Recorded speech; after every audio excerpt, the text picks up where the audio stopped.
வணக்கம். செல்வகுமாரின் மாலை வானிலை ஆய்வறிக்கை. அதிகாரப்பூர்வ வானிலை அறிக்கைக்கு இந்திய வானிலை ஆராய்ச்சித்துறை அறிக்கையை பார்க்கவும். 2026 ஜூலை 24 வெள்ளிக்கிழமை மாலை ஆய்வறிக்கை. நாம் அறிவித்தது போலவே குஜராத்தில் கடும் வெள்ளம். அடுத்தடுத்த 2 நாட்களிலே சுமார் 190 சென்டிமீட்டர் வரைக்கும் பெய்திருக்கிறது. ஒரே நாளில் 90 சென்டிமீட்டர்லாம் பெய்திருக்கு. சில இடங்களில் 100 சென்டிமீட்டரும் சில இடங்களில் பெய்திருக்கிறது. ஆக நினைத்து பார்க்க வேண்டும் எப்படிப்பட்ட வெள்ளப்பெருக்கு என்று. காற்று குவிதல் ஒரு குறிப்பிட்ட இடத்துல குறைந்த நேரத்தில் அதிக மழைப்பொழிவை கொடுக்கும் என்று ஏற்கனவே நாம் அறிவித்திருந்தோம். இந்த குஜராத் வெள்ளப்பெருக்கு அடுத்து ராஜஸ்தான், அடுத்து பாகிஸ்தான் என்றும் ஏற்கனவே சொல்லி கொண்டிருந்தோம்.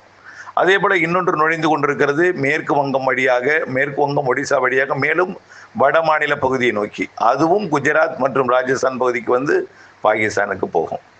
ஆக அது உள்ளே நுழையும் பொழுதுதான் நமக்கு பருவமழை மற்றும் வெப்பச்சலன இடிமழை பொழிவு தீவிரமடையும். அதாவது மேற்கு வங்கம் மற்றும் ஒடிசா கரையோரமாக நீடித்து கொண்டிருக்கூடிய அந்த காற்று சுழற்சி வட இந்திய நிலப்பகுதிகளுக்குள் நுழையும் பொழுது கிழக்கு காற்று எதிர்ப்பை சந்தித்து மழைப்பொழிவை கொடுக்கும். அதன் அடிப்படையில் இன்றைக்கு ஒரு லேசான ஒரு சாரல் வந்திருக்கும் குடிமங்கலம், கொங்கல் நகரம் பகுதிக்கு. அதே போல லேசான ஒரு சாரல். இன்றைய மழைப்பொழிவு பார்த்தீங்கன்னா அரியலூர் மாவட்டத்தில் கொஞ்சம் கூடுதல் பரப்பில் நல்ல மழைப்பொழிவு இன்றைக்கு மாலை கிடைத்தது. கடலூர் மாவட்டத்திலையும் காட்டுமன்னார் கோவில், அணைக்கரை உள்ளிட்ட பகுதிகள், அப்படியே முட்டம், அதனைத் தொடர்ந்து அது அப்படியே மணல்மேடு பகுதி வரைக்கும் ஒரு மழைப்பொழிவை கொடுத்துருக்கோம்.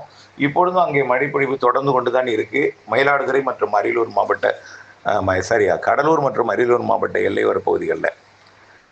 நாளை 25ஆம் தேதி இன்னும் கொஞ்சம் கூடுதல் பரப்பில் மழைப்பொழிவு கிடைக்கும். இப்படியே 27ஆம் தேதி முழுமையான ஒரு வெப்பசலன இடிமழைப்பொழிவு தமிழ்நாட்டிலும் 27ஆம் தேதியிலிருந்து. அதே போல் மேற்கு தொடர்ச்சி மலையில் நல்ல ஒரு சாரலையும் கொடுக்க தொடங்கும். 27 சாரலை விட 28 சாரல் கூடும். 28 விட 30, 29, 29 விட 30, 31 நல்ல ஒரு சாரலை கொடுக்க தொடங்கும். தமிழ்நாட்டிலும் 27க்கு மேல் வெப்பசலன இடிமழை பொழிவு பரப்பில் அதிகரிக்கும். 1ஆம் தேதியிலிருந்து வலுவான தென்மேற்கு பருவமழை. இதில் 2ஆம் தேதி 3ஆம் தேதி ஆடிப்பெருக்கு தினத்தில் கேரளாவிலே ஒரு பாதிக்கும் மழை, ரெட் அலர்ட் கொடுக்கும் மழை நம்ம ஏற்கனவே நம்ம சொல்லியிருக்கிறோம். ஆடிப்பெருக்கு தினத்திலே கேரளாவிலே, அதாவது ஆகஸ்ட் 1, 2, 3, 4, 5லேருந்து 8ஆம் தேதி வரைக்கும் அடிக்கடி ரெட் அலர்ட் கேரளாவுக்கு கொடுக்கும் வகையிலும், தமிழ்நாட்டில் நீலகிரி மற்றும் வால்பாறை பகுதிகளுக்கு ரெட் அலர்ட் கொடுக்கும் வகையிலும் வரக்கூடிய ஆகஸ்ட் 1, 2, 3, 4, 5, 8ஆம் தேதி வரைக்கும் இதில் 2, 3 உச்சபட்ச மழைப்பிடிப்பு கேரளாவில் கிடைக்கும். 2, 3, 4, 5 2, 3, 4 ஆகஸ்ட் 2, 3, 4, 5 அப்போது தமிழ்நாட்டின் அணைகள் நீர்பிடிப்பு பகுதிகளிலையும் நல்ல மழைப்பிடிப்பு கிடைக்கும். சாரல் மழைப்பொழிவு கணவாய் பகுதிகளில் கிடைக்கும். அது அங்கே பெய்யும் பொழுதே தமிழ்நாட்டிலும் காற்று சுழற்சி ஏற்பட போகுதுங்க. தமிழ்நாட்டில் குமரிக்கடல் மற்றும் அதனை ஒட்டியுள்ள மன்னார் வளைகுடா, இலங்கையை ஒட்டி வளிமண்டல சுழற்சி அமைந்து கொண்டு குளிர்வித்து, அதாவது மேற்கு காற்றை தடுத்து தேக்கி குளிர்வித்து கடலோர மாவட்டங்கள், குறிப்பாக ராமநாதபுரம் முதல் திருவள்ளூர் வரைக்கும் உள்ள கடலோர மாவட்டங்கள், அதனை ஒட்டியுள்ள உள் மாவட்டங்கள் நல்ல மழைப்பொழிவு கொடுக்க போகுது. சரியா எல்லா மாவட்டங்களுக்குமே ஆகஸ்ட் 27க்கு மேலே வெப்பச்சலன இடிமழைப்பொழிவு கிடைக்க தொடங்கும். இன்றைக்கு வெப்பம் அதிகமாக இருக்கு என்று பலர் வேதனையுடன் கைபேசி அழைச்சிங்க. அதாவது வயலில் இருக்கக்கூடிய தண்ணீரும் வெப்பமடைந்து விடுகிறது, இதனால வேர்களுக்கு பிரச்சனை ஏற்படுகிறது என்று நிறைய பேர் கேட்டீங்க. இந்த வெப்பம் என்பது இன்னும் 1-2 நாளில் குறைஞ்சிரும். ஒரு 2 நாள் மட்டும் இந்த வெப்பத்தை நீங்கள் தாங்கிக்கணும். 27ஆம் தேதிக்கு பிறகு முற்றிலுமாக இந்த வெப்பம் குறைந்துடும். 26, 27 படிப்படியாக குறையும். இன்றைய வெப்பம் நாளைக்கு இருந்தாலும் நாளை மறுநாள் இருக்காது. 26 இருக்காது. 27 குறைஞ்சிடும். 28 முற்றிலுமாக குறைஞ்சிடும். 29, 30 நன்னும் குறையும். 1ஆம் தேதியிலிருந்து காற்று சுழற்சி மேகமூட்டத்துடன் கூடிய வானிலை. மதியத்திற்கு மேலே மதியம், மாலை, இரவு, நள்ளிரவு, அதிகாலை மழைப்பொழிவு. ராமநாதபுரம், அதாவது தென் மாவட்டங்கள்லாம் ஆங்காங்கே இருக்கும். கொஞ்சம் கூடுதல் பரப்பில் நல்ல மழைப்பொழிவு கிடைக்க போகிற மாவட்டங்கள் ராமநாதபுரம், சிவகங்கை, மதுரை, திருச்சி, புதுக்கோட்டை, தஞ்சாவூர், திருவாரூர், நாகப்பட்டினம், மயிலாடுதுறை, காரைக்கால், அரியலூர், பெரம்பலூர், திருச்சி மற்றும் நாமக்கல், ஈரோடு, சேலம், கிருஷ்ணகிரி, தர்மபுரி.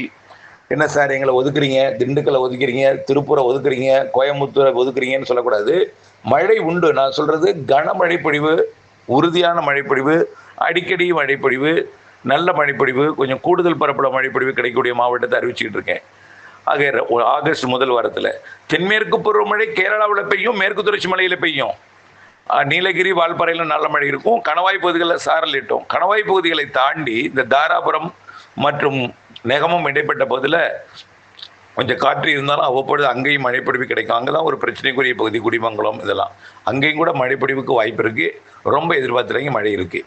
தென் மாவட்டங்கள்லேயும் அந்த கயத்தாறு பகுதிகளுக்கும் மழை இருக்குது. ஆனால் ரொம்ப எதிர்பார்த்தையும் மழை இருக்குது. ஆனால் உறுதியாக கொஞ்சம் கூடுதல் பரப்பில் கனமழை பொழிவு எதிர்பார்க்கக்கூடிய மாவட்டங்கள் ராமநாதபுரம் உள்பகுதி, சிவகங்கை, புதுக்கோட்டை, மதுரை, திருச்சி மற்றும் தஞ்சாவூர், திருவாரூர், நாகப்பட்டினம், காரைக்கால், மயிலாடுதுறை, கடலூர், அரியலூர், பெரம்பலூர் மற்றும் நாமக்கல், ஈரோடு மாவட்டத்தோட வடக்கு பகுதி, சேலம், கிருஷ்ணகிரி, தருமபுரி, அதை விட கூடுதலாக திருவண்ணாமலை, கள்ளக்குறிச்சி, விழுப்புரம், கடலூர், புதுச்சேரி மற்றும் அதை விட கூடுதலாக திருப்பத்தூர், வேலூர், ராணிப்பேட்டை, சென்னை, திருவள்ளூர், காஞ்சிபுரம், செங்கல்பட்டு இதெல்லாம் நல்ல மழைப்பொழிவு காத்திருக்கு. ஆகஸ்ட் 1 முதல் 8 வரை. இதில் தென்மேற்கு பருவமழை ஆகஸ்ட் 1 முதல் 8 வரை இருக்கும். இதில் குறிப்பாக 2, 3, 4, 5, 6 மிகன மழைப்பொழிவு இருக்குது. தென்மேற்கு பருவமழை கேரளாவிற்கு ரெட் அலர்ட் கொடுக்கும் பொழுது மேற்கு தொடர்ச்சி மலைக்கும் ரெட் அலர்ட் கொடுக்கும் வகையில், அதாவது நீலகிரி, கோயம்புத்தூர் மற்றும் அதனை ஒட்டியுள்ள மாவட்ட பகுதிகளுக்கு ரெட் அலர்ட் கொடுப்பதற்கு வாய்ப்பு இருக்குது. ரெட் அலர்ட்னா நான் சொல்வது அணைகள் நீர்பிடிப்பு பகுதிகளுக்கு கேரளாவிற்கு வரக்கூடிய ஆகஸ்ட் மழை நிச்சயமாக கை கொடுக்கும். நம்ம ஏற்கனவே காலை அறிக்கையில் சொல்லியிருக்கிறோம், கண்டிப்பாக மழை பெய்யும், நம்பிக்கையோடு இருங்கன்னு. ஆகஸ்ட் மாதத்தில் 8ஆம் தேதியிலிருந்து ஒரு 2 நாள் 3 நாள் 4 நாள் கொஞ்சம் இடைவெளி கொடுத்தாலும் அதை நாம் ஏற்கனவே அறிவிச்சிருக்கோங்க. இன்றைக்கு அறிவிக்கல, ரொம்ப நாளைக்கு முன்னாடி அறிவிச்சிருக்கோம். மீண்டும் ஆகஸ்ட் 15 தீவிரமடையும்னு சொல்லியிருக்கிறோம். ஆகஸ்ட் 15 தீவிரமடையக்கூடிய மழை இந்த ஆகஸ்ட் 1 8ஆம் தேதி பெய்யக்கூடிய மழை பொழிவை காட்டிலும் பல மடங்கு அதிகமாக இருக்கும். அதுதான் அணைகளை நிறைய நிரப்பக்கூடிய மழை. அது மகாராஷ்டிரா, கோவா வழித்தடத்தில் நிகழ்வுகள் வரும். இப்போ குஜராத், பாகிஸ்தான் போகிறது, அப்புறம் மகாராஷ்டிராவிற்கும் அப்புறம் கோவாவிற்கும் செப்டம்பர் மாதத்தில் நேரடியாக கர்நாடகாவிற்கும் செப்டம்பர் தெலுங்கானா, ஆந்திர பிரதேசத்திற்கும் நிறைய மழைப்பொழிவை கேரளாவிற்கும் நிறைய கொடுக்கும். கேரளாவிற்கு ஒரு எச்சரிக்கை இருக்குது. எப்பன்னு பார்த்தீங்கன்னா செப்டம்பர் அக்டோபர் உச்சபட்ச தென்மேற்கு பருவமழை. ஜூன், ஜூலை, ஆகஸ்டில் பெய்யக்கூடிய மழைப்பொழிவு எல்லாம் சேர்த்து செப்டம்பர் அக்டோபரில் ஆகஸ்ட் 15 தேதிக்கு பிறகு செப்டம்பர் அக்டோபர் நல்ல மழைப்பொழிவு இருக்குது. அதுக்காக நான் இப்போ பெய்யலன்னு சொல்லலை. 1ஆம் தேதியிலிருந்து 8ஆம் தேதி வரக்கூடிய பெய்ய மழையே நிறைய இருக்கும், கனமழை இருக்கும். ஆனால் உங்களுக்கு அணைகளை நிரப்பணும் இல்லையா? அணைகளை திடீர்னு ஒரே நாளில் நிரப்படாது. இருந்த போதிலும் வயநாடு பகுதிகளுக்கு கனமழை, மிக கனமழை பொழிவு, கபினியை நிரப்புவதற்கு வாய்ப்பு இருக்குங்க. ஆகஸ்ட் முதல் வாரத்தில் கபினியை நிரப்புவதற்கு வாய்ப்பு இருக்குது. இது ஒரு முன்னெச்சரிக்கை. ஏன்னா அது காவிரி நீர்பிடிப்பு பகுதி. கபினியை நிரப்புவதற்கு வாய்ப்பு இருக்குது. கபினிலேருந்து நீர் வருவதற்கு மேட்டூருக்கு வாய்ப்பு இருக்குது. ஆகஸ்ட் முதல் வாரத்தில் கபினிக்கு இன்னொரு 5 TMC இருந்தால் போதும். 11,500 கனஅடி 5 நாள் பெஞ்சாலே போதும். 2 நாள் 22,000 23,000 கனஅடி 2 நாள் வந்தாலே கபினி நிரம்பிடும். ஆகவே கபினி நிரம்புவதற்கு வாய்ப்பு இருக்குது ஆகஸ்ட் முதல் வாரத்தில். கண்டிப்பாக ஆகஸ்ட் இறுதி வாரத்தில் எல்லா அணைகளுமே நிரம்புவதற்கு கணிசமான வாய்ப்பு. செப்டம்பர் முதல் வாரத்தில் தமிழ்நாட்டிற்கு நீர்வரத்தை நீலகிரி மாவட்ட மழைப்பிடிப்பு பவானிசாகருக்கும், கர்நாடக நீர்பிடிப்பு பகுதியில் பெய்யக்கூடிய மழை கர்நாடக நிரப்பி தமிழ்நாட்டுக்கும் செப்டம்பர் முதல் வாரத்தில் நிறைய மழைப்பொழிவை நீர்வரத்தை கொடுக்கும். செப்டம்பர் மற்றும் அக்டோபர் 15 தேதி நிறைய மழை காத்திருக்கு. கேரளாவிற்கு பாதிக்கும் மழைப்பொழிவே தெரியுது. கண்டிப்பாக பெய்ய வேண்டிய மழை எல்லாமே பொய்த்து விட்டு போகிவிடாது, கண்டிப்பாக சேர்த்து போய்து. இப்போ குஜராத் எப்படி திக்குமுக்காடிக்கிட்டு இருக்கோ அதுமாரி மகாராஷ்டிராவுக்கு இருக்கு, கோவாவுக்கு இருக்குது, கர்நாடகாவுக்கு இருக்குது, தெலுங்கானா, ஆந்திர பிரதேசத்துக்கு இருக்குது. செப்டம்பர் அக்டோபரில் எல்லாம் கேரளாவுக்கு இருக்குது. ஆக தமிழ்நாட்டுக்கும் கர்நாடக எல்லையோர மற்றும் கேரள எல்லையோர மாவட்டங்களுக்கும் நீர்பிடிப்பு பகுதிகளுக்கும் நல்ல மழைப்பொழிவு இருக்கிறது. தயவு செய்து இந்த வெயிலை கண்டு அஞ்ச வேண்டாம். ஒரு 2 நாள் மட்டும் கொஞ்சம் மனதை தைரியமாக வச்சுக்கணும். இந்த வெயிலை கண்டு மனசை குழப்பி கொள்ளாமல், எல்லினோ உண்மைதான், இது வெயில் இப்படி அடிக்குது, அப்போ உண்மைதானோ இப்படி போட்டு குழப்பிக்க வேண்டாம். இந்த வெயில் தென்மேற்கு பருவமழை திசை மாறி குஜராத் நோய் இருக்கிறதுனால இது ஒவ்வொருத்தருக்கும் ஒரு காரணம் சொல்லிட்டே இருக்கீங்களா சார் கூடாது. நாம் சொல்வது எல்லாமே ஆகஸ்ட் மாதம் அதிக மழை இருக்குது, செப்டம்பர் அதிக மழை இருக்குது, அக்டோபர் மிக அதிக மழை இருக்குது, நவம்பர் டிசம்பர் மிக மிக அதிக மழைப்பொழிவு இருக்குது. அதை நம்ம சொல்கிறோம். தயவுசெய்து மழைநீரை சேகரிப்போம். வடகிழக்கு பருவமழை காலங்களுக்கு பெய்யக்கூடிய அந்த அதிக மழைப்பொழிவை, அதாவது அக்டோபர் 18 முதல் ஜனவரி 10 வரை பெய்யக்கூடிய வடகிழக்கு பருவமழைக்கு நிறைய மழைப்பொழிவு காத்திருக்க. வலுவான நிகழ்வும் இருக்குது, சிறு நிகழ்வும் வலுவாக தரும். உயரழுத்தம் இருக்கக்கூடிய நீராவியை நீராக மாற்றுவதற்கு சாதகமாக அமையும். கண்டிப்பாக நல்ல மழை காத்திருக்கு.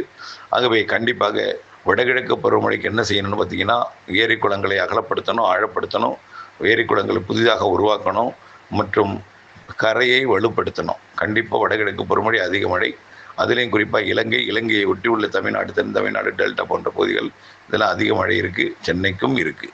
ஆனால் அதை விட கூடுதல் மழை பிற பகுதிகளுக்கும் தமிழ்நாட்டின் அனைத்து மாவட்டங்களும், குறிப்பாக டெல்டா தென் மாவட்டங்களுக்கு அதிகம் இருக்குது. வடகடலோர மாவட்டங்கள் சென்னை உட்பட அங்கேயும் நிறைய இருக்குது. ஆகவே மழைப்பொழிவு நிறைய இருக்குது.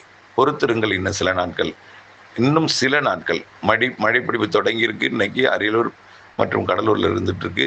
படிப்படியாக வரக்கூடிய நாட்களில் தொடங்கிடும். 27 கொஞ்சம் நல்லா தொடங்கிடும். மாத இறுதியில் இன்னும் தீவிரமடையும். நல்ல மழை காத்திருக்கு. நம்பிக்கையுடன் இருங்கள் என்று அன்போடு கேட்டுக்கொள்கிறேன். அப்டேட்ஸோடு இணைந்திருக்கவும் கேட்டுக்கொள்கிறேன். நன்றி.